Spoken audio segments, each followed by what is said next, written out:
Chika Minute! Umamin sila Dennis Trillo at Jeneline Mercado na magkasama sila sa Hong Kong nitong Holy Week. More than friends na nga bang dalawa? Makichika tayo kay Aubrey Carampel. Hindi na nakaiwas si Dennis Trillo nang ma-corner namin kagabi sa trade fair ng GMA Network.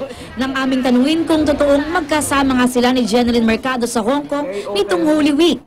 Nakunan kasi sila ng litrato na lumabas sa isang showbiz tabloid na magka-holding hands habang naglalakad sa Hong Kong noong Martes Santo. Totoo yung picture na yun. Pumunta kami doon.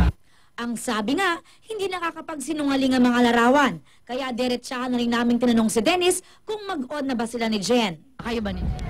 Hindi, ano lang, lumalabas kami, madalas kami magkita, pero alam mo yun, yung seryosong commitment, syempre,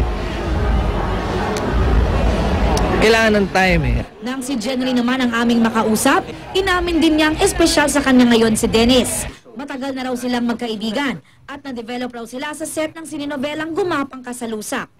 Kitang-kita sa mga mata ni Jen nang in love ito ngayon. Basta ni-enjoy namin yung isa't isa, yung company ng isa't isa.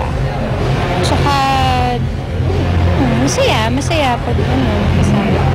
Marami rin daw silang pagkakapareho tulad ng pagkakaroon nila ng anak. Hindi rin naman daw nila ito ay tinuturing na problema dahil pareho naman silang single. Ang tanong, pwede nga kayang sila na ang magkatuluyan? Tingnan natin kung anong... Ayokong pangunahan yung mga pangyayari.